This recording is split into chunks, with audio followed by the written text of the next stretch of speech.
Yeah, people are joining in.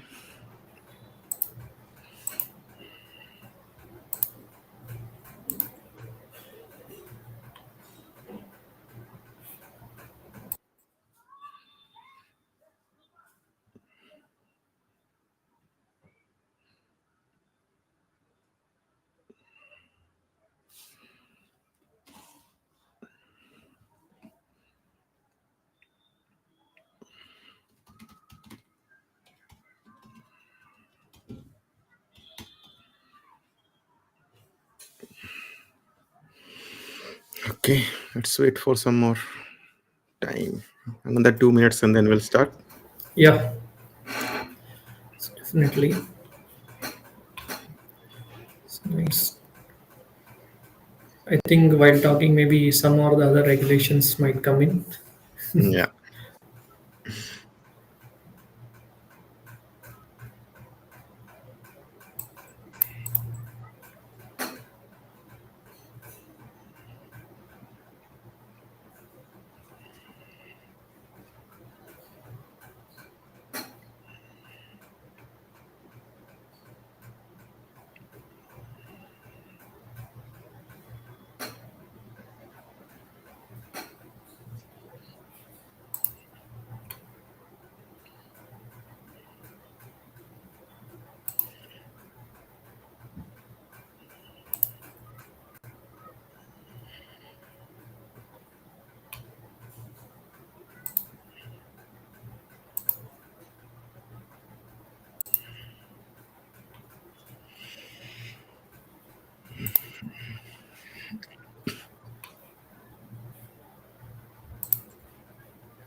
So I'm saying the count is increasing. Maybe people have started joining in.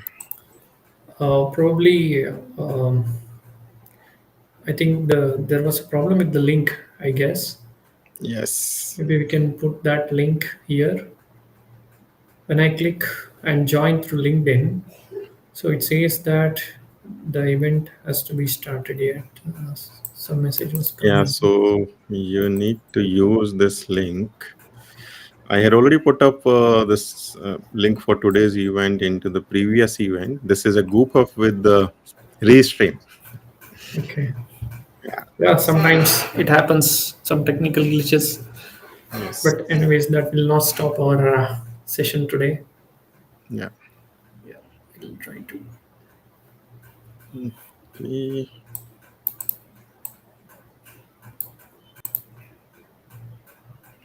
I posted once more the link of this event. Yeah. Okay. Yeah. Issue.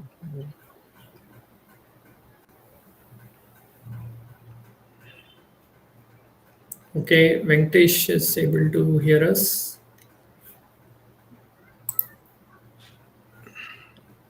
Okay. Yeah. Can you check Manja the link, because for me it's saying you're having issue loading this event. Okay. Let me give you the link here.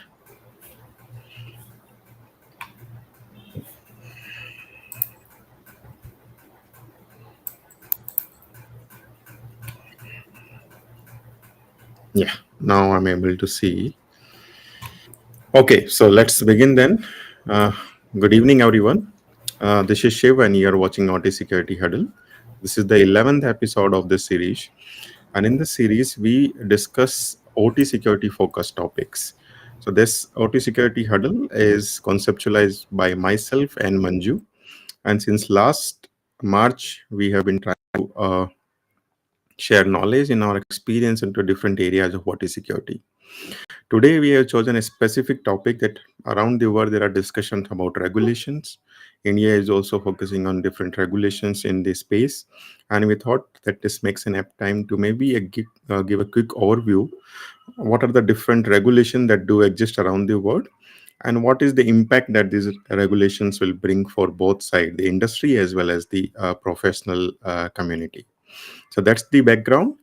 Before I begin, and I would like to thank again to Manjunath, because this is a selfless effort that he is putting for putting up the content also, and taking time out from his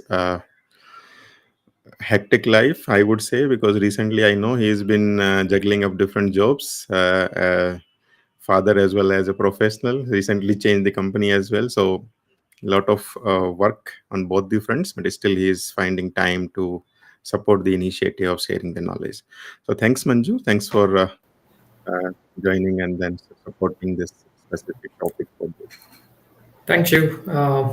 This is what, when you have some passion, you want to do it and you want to share your knowledge, and thereby we also learn. And thanks to you, because you are coming up with, different topics which are in today's, today's topic is really needed, because a lot of many regulations are coming in the market, throughout the world.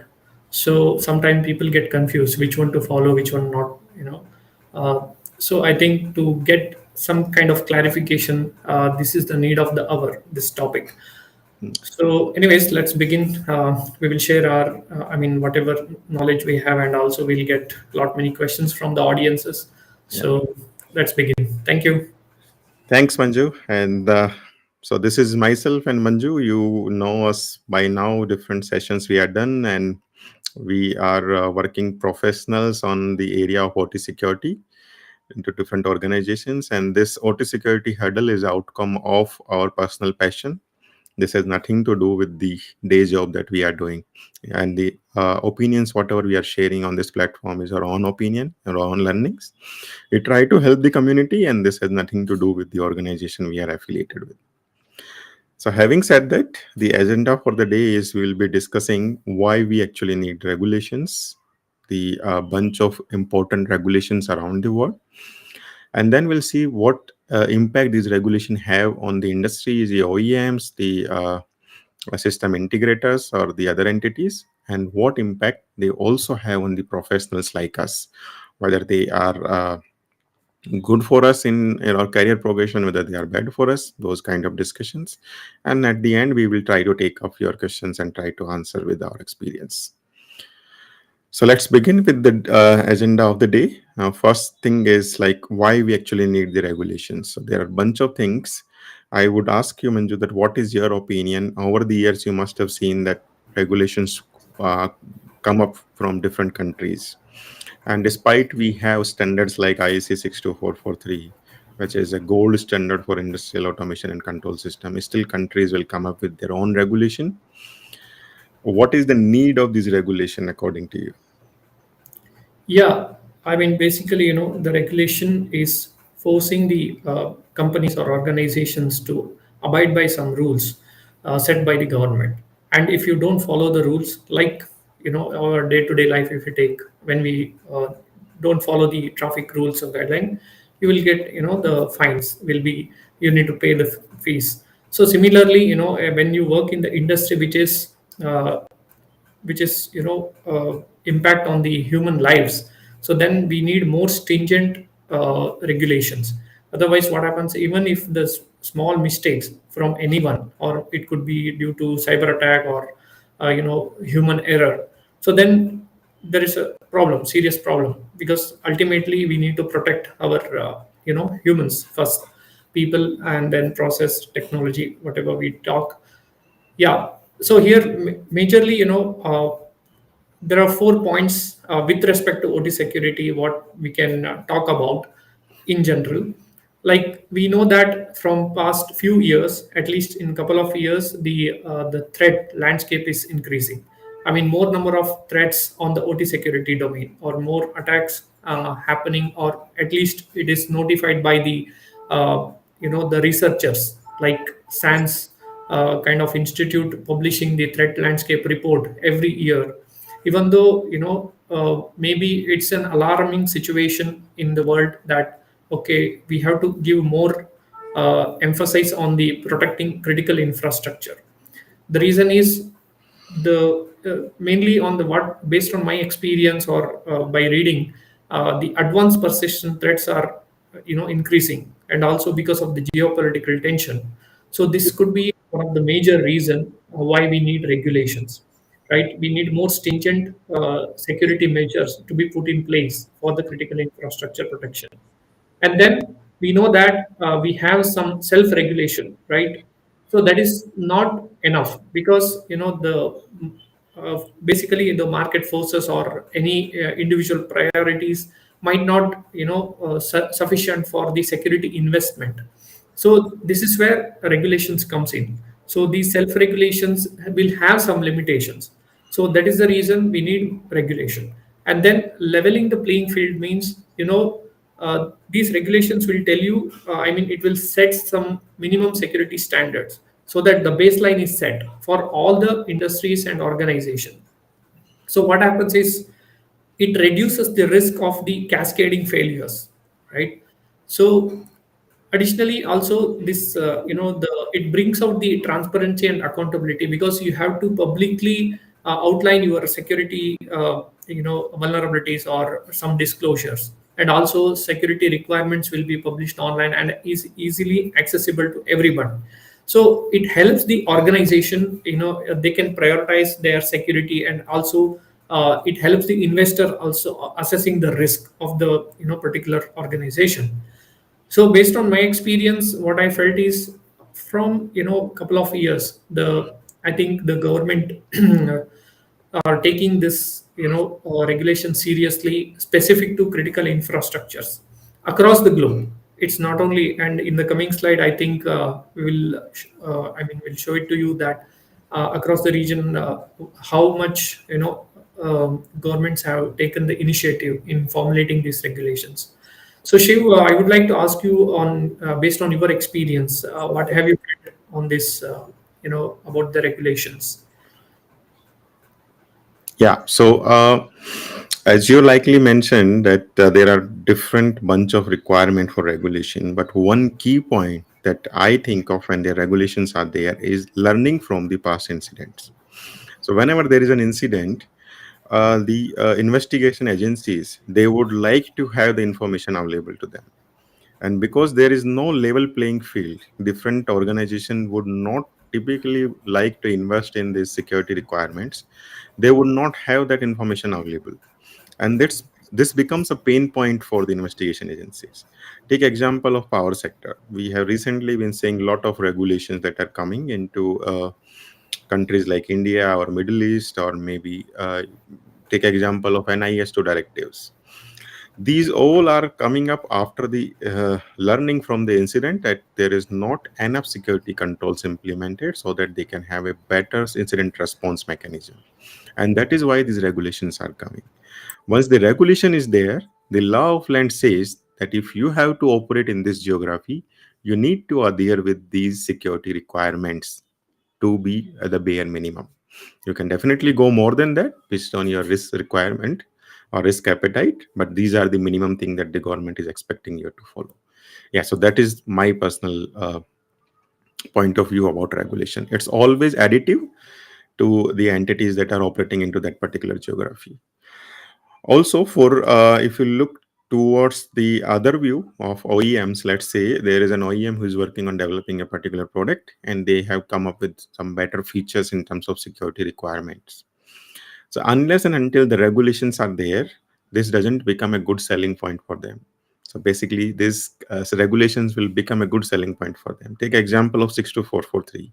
If the regulation does not gives you mandatorily requiring that your product should be 62443 certified, the asset owner will have this freedom to choose whether he wants to go with the certified product or non-certified product. But when the regulation says that in this particular geography, your system should be 62443 certified, so they have to mandatorily go into that. So on that way, it is also additive to the interest of the OEMs or the industry as well. We definitely discuss a little bit more on this in coming slides, but these two perspectives, what I feel regulations is a good thing for the community to have. Thanks, Shiv. So now maybe we can discuss on the the different regulations based on the geographical location. So I mean I think we can discuss on more on the I mean specific to OT security also. We will touch upon it. Yeah, can you please put some light on the different regulations? Yes. Yeah. So we had taken up some prominent regulations that are coming, and also the emerging economies, which are actually point of focus for us. US, anyways, is the country that typically you would follow for understanding what is going on. In fact, they are the one who has first published the CIP document back in 2006, Critical Infrastructure Protection document, and then later on, different countries have started publishing their own. CIPs, they established the agencies like NCIPC in India and CSC in EU, and the what is this CNIP or something like that is there in UK as well. So these different agencies have come up. So yeah, US is the one that you will always look for. And recently there are two different development that has happened on the OT space or critical infrastructure space, and two regulations that we will be touching upon is the SEC regulation and the President's Directive 2021. And as an outcome of this President directive, there are a bunch of entities that has been created, and they are working specifically on protection of, let's say, energy sector or maybe some pipeline sector. And this directive is actually an outcome of the Colonial Pipeline incident that happened back in 2020. Then in EU, two of the regulations or slash directives that are talk of the town is NIS2 and CRA. And just now I was checking, there is also a comment that we should discuss. So definitely we are going to discuss these two regulations slash directive. Middle East, small countries, but since there is big infrastructure push, all of these countries are having their own version of regulations, typically driven from this bigger regulation from either EU or US or from the Southeast Asian region or maybe India, for an example. Recently, you might see that there is a collaboration that happened on the smart grid area between India and UAE, and this could also be one of the reason that they are adopting more uh, rigorous regulation for cybersecurity side. If you talk specific to India, currently the space of OT security, there is one guideline that is issued by CEA, and then there is an Information Technology Act, which specifically talks about the protected systems. And under those protected systems, there are certain requirements that you need to follow according to a different agency called NCIAPC or maybe certain. Then Singapore, there is this regulation CCOP version 2.0, specifically focused on critical infrastructure. And finally, for US, there is CIP Act. So these are the regulations that we'll be briefly touching on. Of course, the time that we have for this call would not allow us to discuss each one in detail, but yeah, slightly we'll be touching each one of them. Yeah, thanks you for sharing. I think apart from this, there are many other regulations across the globe, but we felt that okay, these are some of the prominent regulations. Keep on updating regularly across the globe. I think the one which I think we can focus on the UK regulations and as well as in the Canada. So because those are the main countries where they also give importance to the critical infrastructure. So yeah, by considering the timeline and also the based on the latest regulations which has come up in the market, so that's what we want to convey through these sessions. Yeah, I Yeah. think as a first one, the Securities and Exchange Commission, USA, in I think recent last year in August 2023. So they have, released some of their regulations specific to public traded companies. So if you ask me what impacts it has on the OT security market, because some of the OEMs or organizations which are also a public traded companies, so they also need to disclose some of the cybersecurity incidents. what it talks about mainly is the disclosure of the material on the cybersecurity incidents, because often we have seen there are many incidents happen across many IT companies, mainly on the ransomware attacks, but still it is holds good for the other organization also, specific to the critical infrastructure as well. It's not only as and when the incident happens, it's also about the annual disclosure, right? Annual disclosure of the cybersecurity on the risk management as well as on the governance. And one good thing about this, the which I like the most, is the board of director cybersecurity expertise. Usually, when we look at the board, probably there will be some guy who will be, touching upon maybe the risk they will assess on the business impact. But when it comes to the this particular regulations, it encourages, right, this particular regulation encourage the board of directors to include the members with the cybersecurity expertise, or have access to such expertise. So this definitely increases the the awareness or attention towards OT security also. I mean, the specific to the critical infrastructure protection. So yeah, I mean, what is the impact that it creates is the the increased focus on your OT security solutions or security improvements, and also some of the measures. And the good thing is the greater the collaboration between your IT team and the OT team.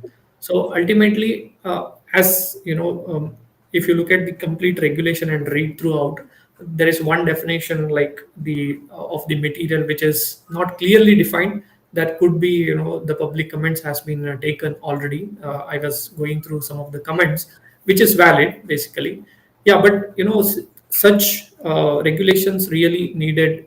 And good the good thing is the different departments have taken this initiative. It's not only, if you see, the Securities and Exchange Commission is nowhere related to when we talk about the IT Act. When the moment we say the security regulations, the first thing comes to mind is the Information Technology Act in any country, or maybe the critical infrastructure. But when you look at this particular regulation, which really touch upon the public traded companies, that means the thinking of the the regulators who is thinking in a broader way.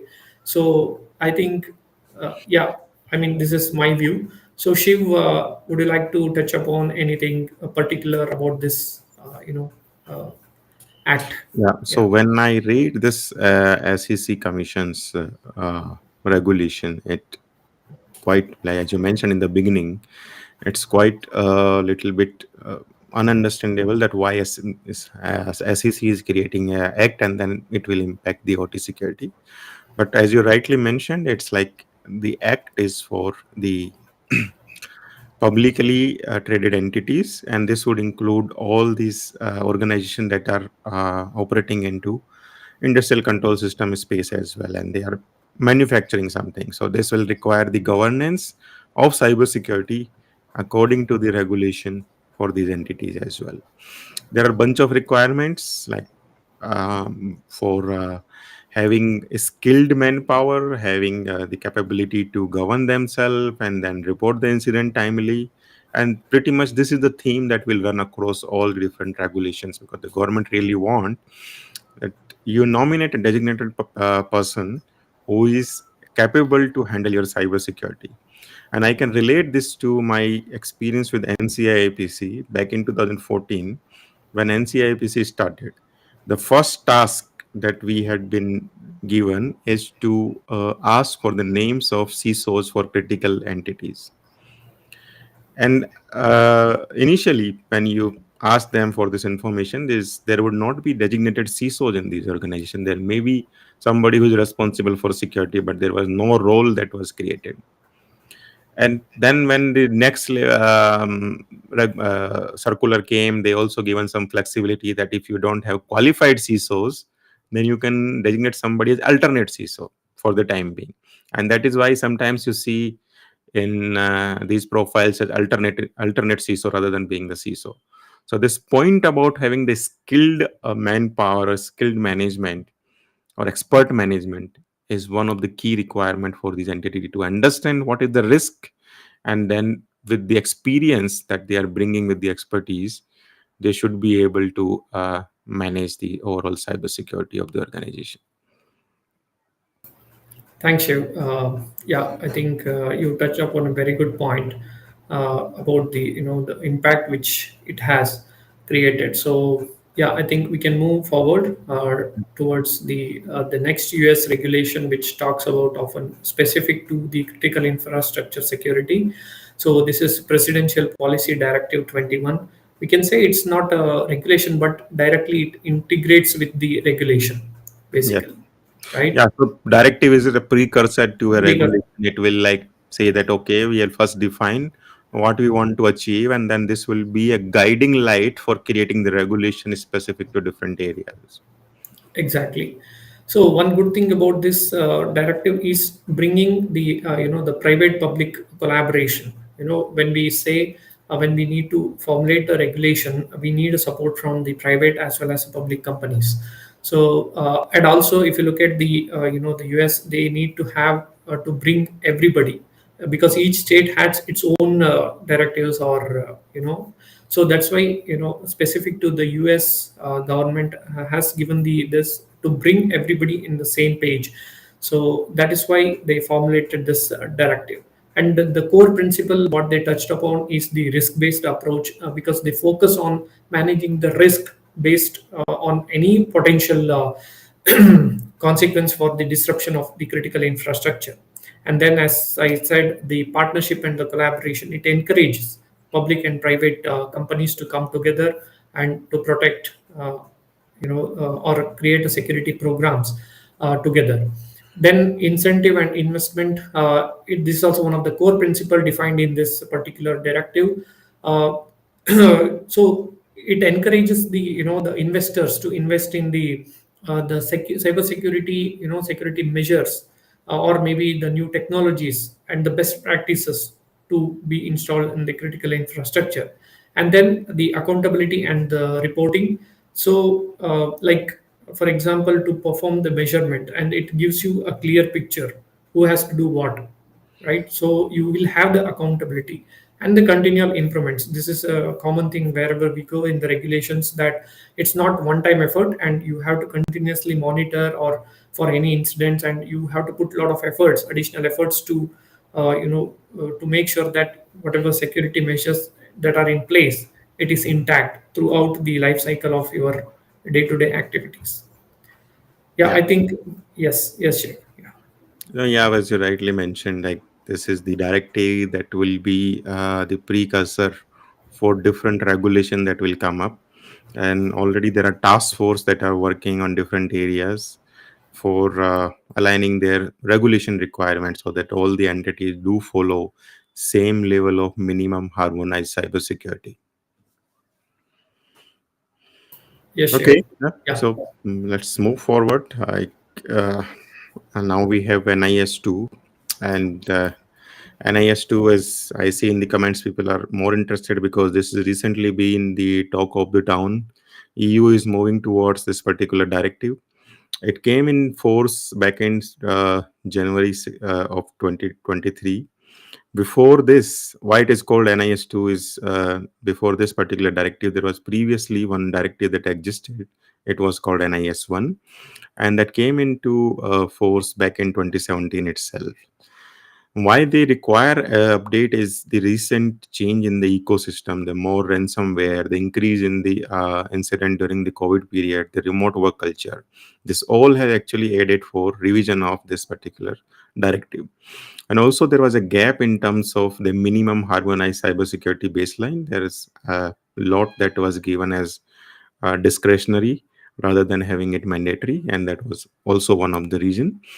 And then a bunch of other things is like not having the unified vulnerability register for the entire EU region, the problems in collaboration while there is a cross country attack that is happening.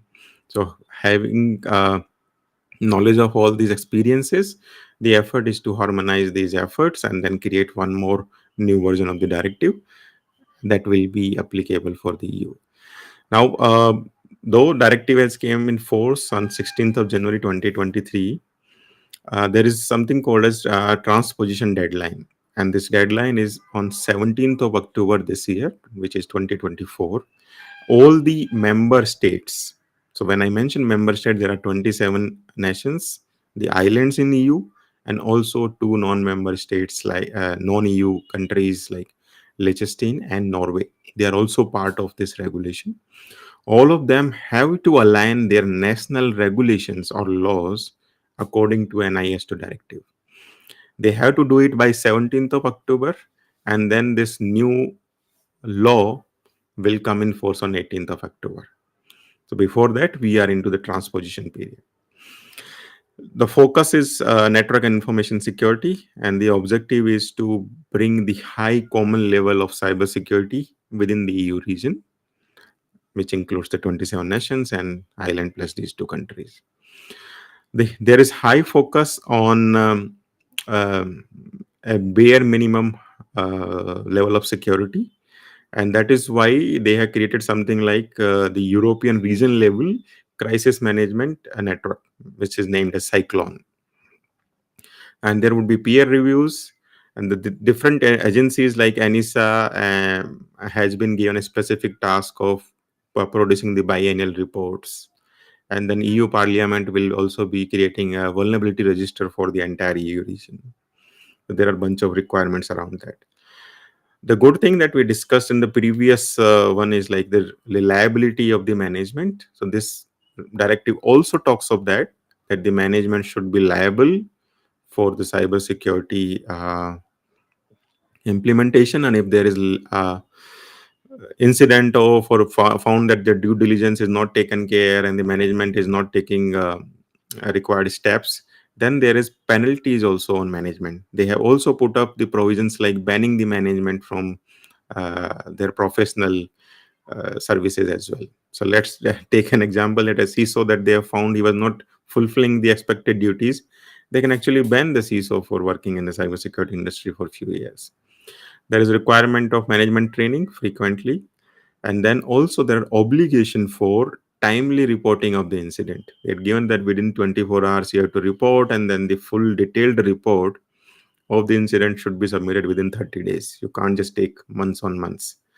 So what impact this will have is it will improve the overall cyber security management in the organization, which we call as CSMS in 62443 language. All the organization will take these proactive steps.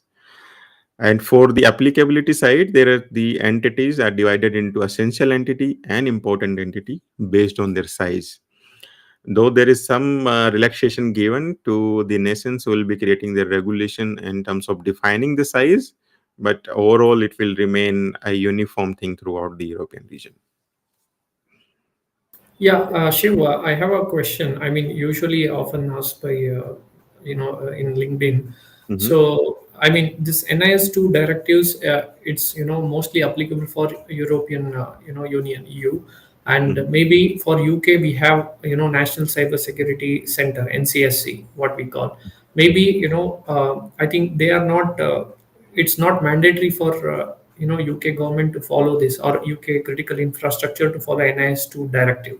This is applicable only for the European region, Yeah. because I think UK has left the European Union in 2020. So, I mean, but the confusion is when some people work on the UK projects. Sometimes people mention about NIS2 directive, whether it is compulsory or. Yeah. I Yeah. mean, do you have any thoughts on this? Yeah. So the origin of this is NIS 1 is applicable on UK. And that is the precursor that people will think, since this is NIS 2 is the revision of NIS 1, there might be this confusion that this will also apply to UK. But as you mentioned, after Brexit, they are having their own regulation. They will not be following NIS2. Yeah, just that they have shown that interest. Okay, maybe some part they can take Yes. and formulate Yes. their own Yeah, yeah, absolutely. framework. Yeah. Yeah. Also, this regulation not only applies to the entity which are physically present in EU, but if there is a service provider or a subcontractor who is also providing services to these essential and important entity, they will also be liable for an IS2 directives. Right. Yeah. So Yeah. yeah. Then we have the Cyber Resilience Act, and this will come in effect by mid of this year. And then there will be 36 month of transition period for the OEMs. And the main objective of this CRA is to create secure products with digital elements. What does this mean? Is the software elements in the products. And the entire focus of this act is to prioritize cybersecurity. Now, when they have mentioned the digital elements, and then they've also went ahead and given three different classification of these products. They've defined as highly critical software products, and then critical software products, and then the other software products.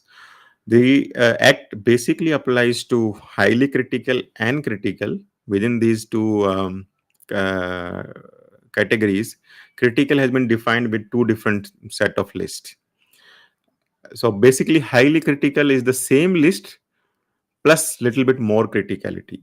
And when there is little bit more criticality of these elements, there is an additional requirement of getting a CC certification for the products. So it will be like every time you have a little bit of change in the product and your product is being used for a highly critical entity, then you need to do a CC certification. And CC certification, as we have been using for other products, other safety requirements, they are very stringent. So moving forward, after the transition period, organization need to comply the CRA2. And what you see on the graphics that on the side of this slide, this gives the differentiation of how these two different regulations will play for the overall ecosystem of industrial automation and control system. So there are cybersecurity management, like the organization of security, and then we have automation solutions.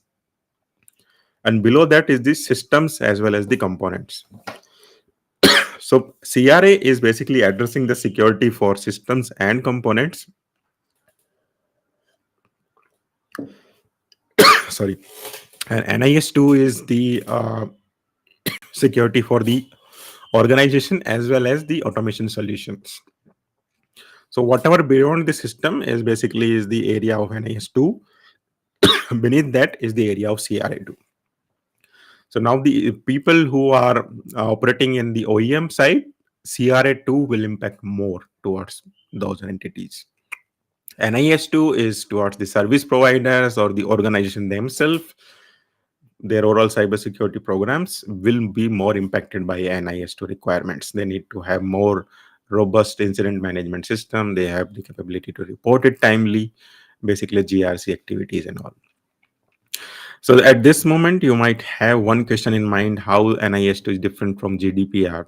So GDPR is basically the personal information, whereas NIS2 is the information about the organization or the critical entities that are working. That's the main difference. There are certain number of specific objective of CRA2. It will improve the security starting from the design phase itself, and there is a very comprehensive cybersecurity framework that is going to be there for the entities who are creating these digital elements. There is increased clarity, and the standard or the regulation has gone to this level that the OEMs have to publish the cybersecurity capability of the product in such a way that the asset owners can take an informed decision. You cannot hide about, you can't just say that my product is encrypted, but you need to tell that what encryption algorithm you are going to use, so that they can take this informed decision that whether the algorithm is secure or not. Then it will also enable businesses and consumers to evaluate the guarantee of products security, which I just mentioned. Right? You have to have this SBOM requirements fulfilled, so that people would know that what is going inside the digital elements. You need to publish your vulnerabilities proactively. Whenever there is a new security weakness is identified, you need to communicate to your customer, and you need to actually build an ecosystem around that. So there is big shift that is coming in the way that you are taking the security uh, hygiene for your organization or the products that you are developing. Also, there is one more side to this that is being discussed is not only the commercial software applications. The CRA applies to the open source applications as well, and that is being discussed. that this is kind of hampering the research ecosystem. There might be some applications that is being developed for free, for maybe a little bit of initial research and all those things. But the act says that if your application is being used for some commercial purpose, if you are updating your application even though it is free, then you are also coming under the umbrella of CRA. So this is one point that is under discussion. But yeah, other points of the list which are there in the critical elements, it is pretty much finalized. You can go to the EU's website where there is further detail available. But since I mentioned that this discussion is around the existence of different regulations and what is the role that they are going to play in the ecosystem. Yeah, I mean, this is pretty much interesting, because it directly touch upon the manufacturing companies to, I mean, the specific act applies to them. And, when we talk about 62443 certification for the OEMs, Yeah, so, I mean, that is a standard. It might be followed or might not be followed if the project does not require it. But when the act comes, so this is in similar terms when I compare and when I hear from you. So I think this act will definitely probably create some kind of awareness specific to the organization like OEMs who manufacturers control system or highly critical elements. So yeah, thanks for sharing this, Shiv. I think it's going to be a one of its yeah, kind, I could say. yeah, yeah. Yeah, then we move forward to the Middle East, yeah, very close to the EU and also very close to India. So they are influenced by both the regions. And there are a bunch of regulations that are coming in UAE. There is a National Electronic Security Authority, and they are primarily working on different requirements of critical infrastructure. They develop and implement cybersecurity strategies for the country, and their prime focus currently is the finance entity and the energy entities for safeguarding the security of critical sectors. The reason is obvious. Their economy is dependent on the energy sector. There are a lot of petrochemical entities there. And then on the finance side, recently Dubai has become the finance capital of the world. There are a lot of organizations that do exist in the region, and that is why they have put up a bit of regulation around it. Saudi Arabia, there is this organization called National Cybersecurity Authority. Recently, you might have heard of this Neom City or Red Sea project. That is the region that is growing like very fast, and they want to put the cybersecurity regulations around the new industries that are coming up in the area, new cities that is coming up in the area, and their effort is to coordinate the cybersecurity requirement for different government entities, and also put up a minimum cybersecurity requirements for them. Yeah. Then Oman is also having its own national information security framework. Again, one of the prominent country in the region. It also has actually put up requirement for managing the overall cybersecurity risk very comprehensively, and also to ensure the operational um, security of the systems and networks which are being used for the critical infrastructure sector or the critical manufacturing sector. Yeah, when we looked at the Middle East region, I think the one thing what we have missed to incorporate probably is the Qatar's national cybersecurity rules. I mean regulation. I mean, based on my previous experience, what I have seen is, I think when you looked at all these, maybe 4 or 5 different countries, so mainly it is derived from the NIST cybersecurity framework, and they have come up with the based on their geographical location, what are the threat and risk. Based on that, yeah, somebody has put Bahrain also recently has that NCSC framework. Thanks for sharing that, Robinson. So yeah, I mean, mainly it shows that the importance of the protecting the critical infrastructure and also the whichever it's critical to the that particular country. So yeah, thanks for sharing this show. Yeah, Yeah. I think we can move. Yeah. The theme around our discussion today is the existence of different regulation. As you mentioned, we would might not be covering all the countries, and that is by intention. We know that there are regulation that is coming up. If you take example of the countries into the Central Asian regions like Kazakhstan, they are also coming up with their own regulation.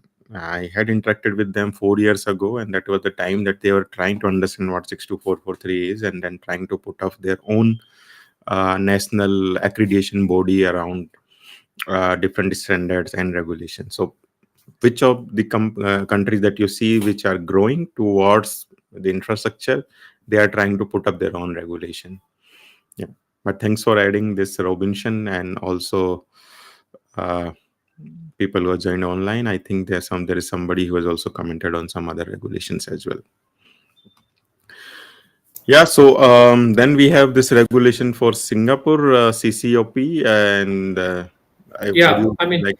Yeah. yeah, I mean this cybersecurity, code of practice for the critical information infrastructure. There's a, usually we hear about the critical infrastructure, but the Singapore has this term called critical information infrastructure. They have set regulations for the, 18 designated sector, including, the what we usually term coined as the critical infrastructure like energy, water, healthcare, transportation, and other sectors. So basically this CCOP, the version second edition, so this talks about to, mainly it established the minimum cyber security requirement for these critical systems and also the data. So the key points covered in this particular regulation are, the governance. I mean, they have to come up with, the organization has to come up with the cybersecurity governance framework, with the defined roles and responsibility, which is a good thing to see. And also they have to come up with the risk management procedure and incident management. And there are many such governance procedure has to be created by the organization. And then the identification, when you looked at the identification, protection, detection, response, and recovery, this is similar to the NIST cybersecurity framework. And then the the cybersecurity resiliency, this is mainly on the, focus on building the your the resilience against any cyber threats through some tabletop exercises or some kind of testing, and also the continuous improvement. And also they have covered the OT security also. I mean, this is one regulation where it touches upon the specific to the OT security, and also mentioned about the industrial control system.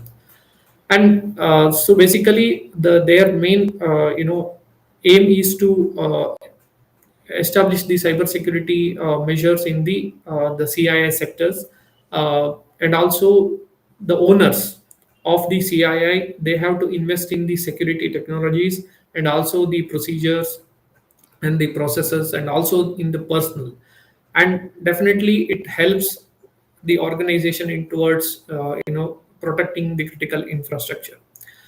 And the one good thing about this particular CCOP is it allows the flexibility for the, the CI owners, the critical information infrastructure owners, to implement control based on their specific risk and environments. When they, this is the one highlighted point from this CCOP too.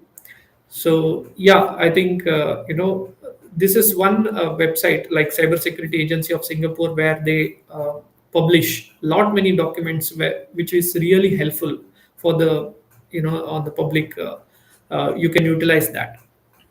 Yeah, Yeah. absolutely. Yeah, this is very proactive agency. They had also put up a matrix of skills for different roles in the security domain.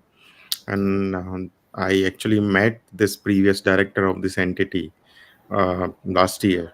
He has now moved to a different organization. And then what I realized is they are very, very enthusiastic and proactive about taking security. Singapore is a very small country, but this shows how much they sincere about say, cybersecurity and understanding the overall ecosystems in the region. Yeah, I think Yeah. we can So quickly move we, and talk yes. So talk about the. before we do Australia, I think we missed one slide about India, and Yeah. it's quite funny that being from India, we missed to put up the slide on India. But maybe I'll quickly give you the picture of the sector. So in India, currently there is a guideline that exists from Central Electricity Authority. It is primarily focused on the entities and the organization that are working in the energy sector. Uh, it came back in 2021, and these guidelines are quite good, and they have actually put up the first level of requirement for cybersecurity. But the document itself mentioned that since it's the first time that we are doing, we are giving it as a guideline, and then there would be a follow-up regulation. There is quite high possibility that the regulation would be coming up this year, and then it will make mandatory for the entities who are operating in the energy sector in India to comply with the requirements that are being put forward by CEA. So the difference that I already see is the guidelines has mentioned that you would prefer a vendor who is having 62443 certification for your product. There is quite likely that the regulation might make it mandatory that your product should be certified according to IC 62443. So that's the development that is happening on the electrical sector. But then there is one more act that do exist from few years. It's the Information Technology Act, and there are certain sections in the act, specifically section 70 and 72, that talks about the protected systems and NCIPC. NCIPC is the agency which is working towards protection of critical information infrastructure, and the IT Act is the one from where they are driving their powers from. So these two agencies do work for protection of CII, and they have the power to set up the guidelines advisory for these two sectors. So whatever these guys will identify as a critical entity and also a protected system, they need to mandatorily follow their guidelines. So pretty much like a regulation. That's the ecosystem in India so far. But there are other regulation that is also coming. We already have seen the DPDP Act coming up last year, and now there is the overall Cybersecurity Act that might be coming up. It is in offing. I think they had put up one draft version already for comments. Yeah, so that's how the ecosystem is developing in India.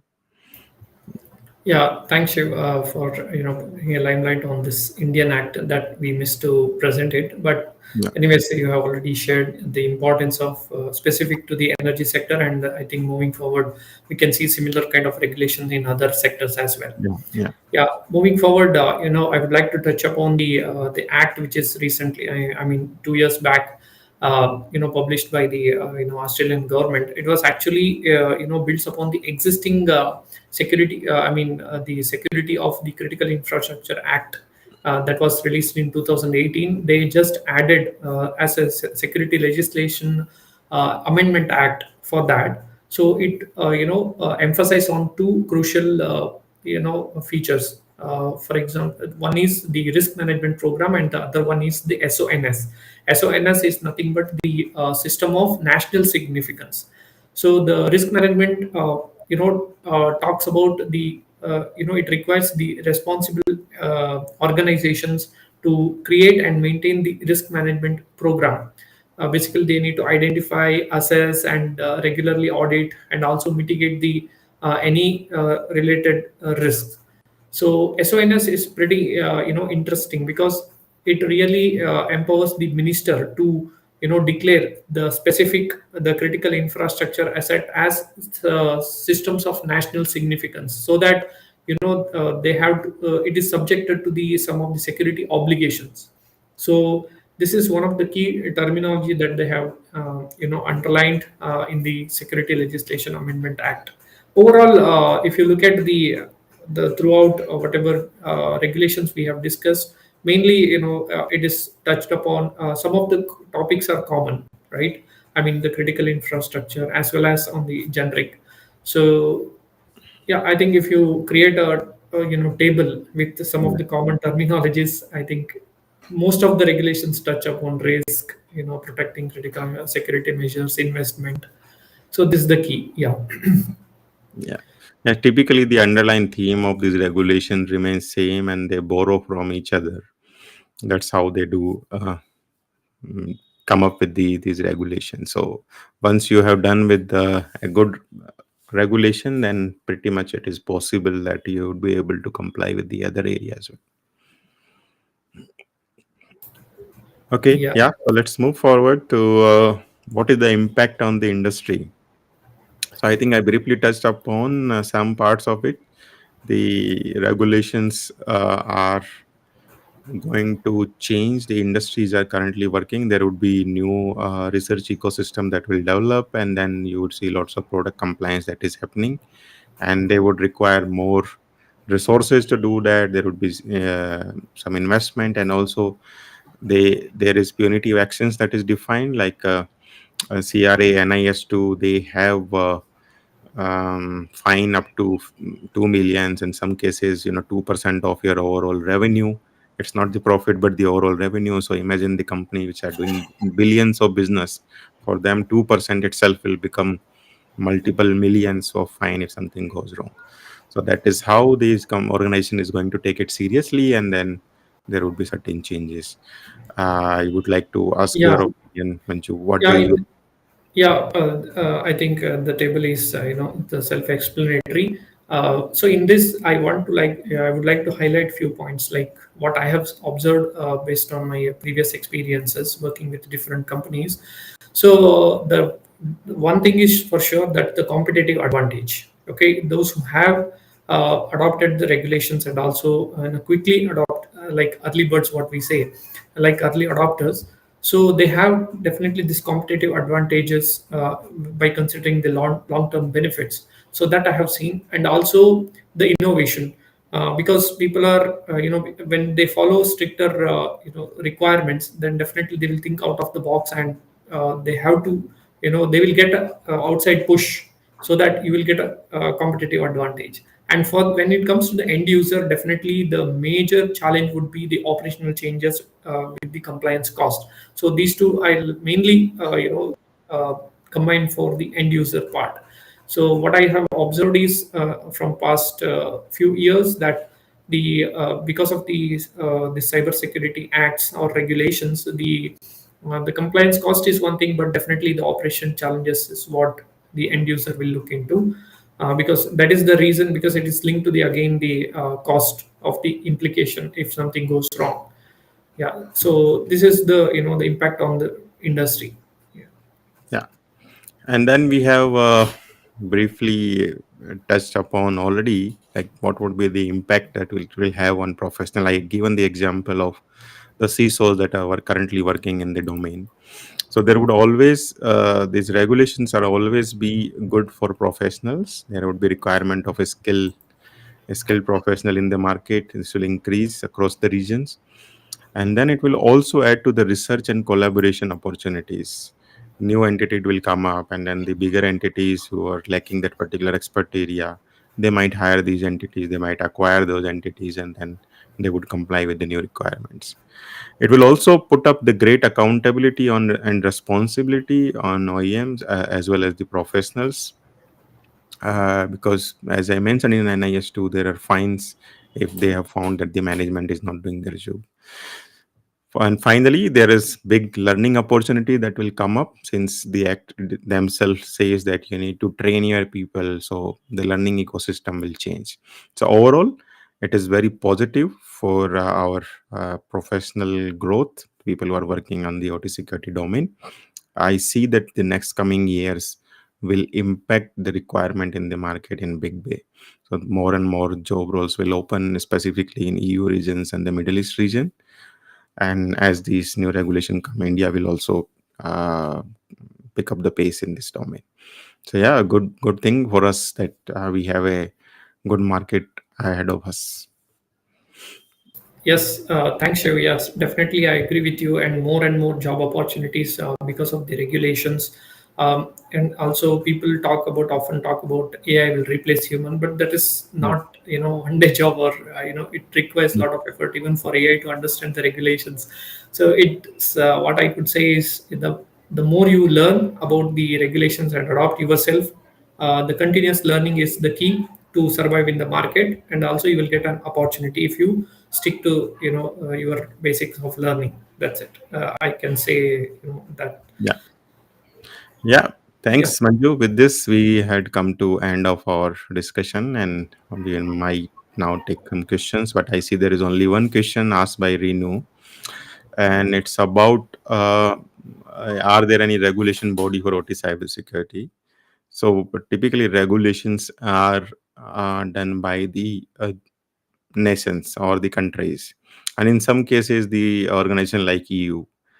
So there is no specific agency that does the regulation for around the globe, but the nationally responsible ministries or departments, they will do the regulations. Standards on the other sides are designed by different entities. ISA, for example, is the one who has created the 62443, then IEC has adopted. Similarly, the other standards like 27001, they are designed by ISO, and then IEC, ISO jointly adopted it. Yeah. Yeah, Okay. So there is one more what? question from Haritej. Why are region-specific regulations required? Can it be followed as a standard globally? Yeah, this is some kind of common question which Yes. often asked. The reason is each geographical location will have their own risk matrix, or the risk which is there in Europe Yeah. could not be there in India. So that's why the regulations specific to the country are needed by considering the ecosystem as well as on the threat. Yes. Yeah. Yeah. Also, I would like to maybe try to explain it with 62443 security levels. Now we have security levels one, two, three, and four, and we know the best security is security level four. Why don't we just adopt security level for the entire ecosystem? So it basically designed such a way that you need to first identify your risk and then you will apply the security. Similarly, for regulations, the things which are acceptable here in India might not be acceptable in EU. Take example of GDPR. Our DPDP has come recently, but before that, we were not very cautious about your personal information, right? And that is why it took some time. And there would always be some tweaks based on the regional acceptance of what is your risk appetite, what is the acceptable level of security that you want to achieve. You can't just fit the security expectation which is there in EU to some African country where they don't have the infrastructure, they don't have skilled manpower, they don't have the capability to invest into that security requirements. They will only go up to their own level. Yeah. There Okay, is so there one, is yeah, one one more more. question by Pawan. Is there any regulation for OT security in Indian market? Yeah, so I think I mentioned that for energy sector, this CEA guideline is there and the regulation is in offing. Most possibly, this is coming this year itself. Then for energy sector, we'll have the regulation. Then for the organization who has been classified as protected system, for example, ICICI Bank, or I think this State Bank of India, or maybe some other banks, apart from the state government data centers, they have been classified as protected systems. When they are classified as protected systems, they come under different cybersecurity requirements. So these are the two that do exist specifically for critical infrastructures as well as the OT. But the other regulation do exist for cybersecurity, like DPDP in India, and then the National Cybersecurity Act that might come up in few years. Yeah, there is, there is one more question asked by Rutik, that why OT organization need to follow with regulation and is compulsory for whom? It's like when they made this regular regulations. I mean, it is compulsory. You have to But abide but by the there is rules. there Yeah, is there is this like unclarity in the question. The OT organization means what? yeah. The OEMs or the asset owners or the system integrator who? Typically, it will apply to all. Yeah, but I will allow to you to continue first. No, And that's correct. Yeah, yeah, thank you. So, yeah, I mean, when it is formulated as a regulation, then there is no other go. You have to follow. Otherwise, you have to, face the consequences of the yeah, financial implication or some hefty fines you have to pay. And also, it's not only about that, right? Maybe we can take an example of this 1984 Bhopal gas tragedy. So, by considering that example, why we need to follow the regulations in this, the we are evolving in a world where uh, you know not only for, I mean, critical infrastructure always plays with the, if there is any consequence, it will directly affect the lives of the people. So that is why it is most critical. yeah, absolutely. And then like all of them are like when I mentioned the system integrator or the OEMs and the asset owners, they are part of the same ecosystems. If the OEMs are not creating product secure enough, then how would the asset owner, system integrated would use them? And if they are the asset owners are not having security programs around their organization, then how would they maintain the security that is being provided by them?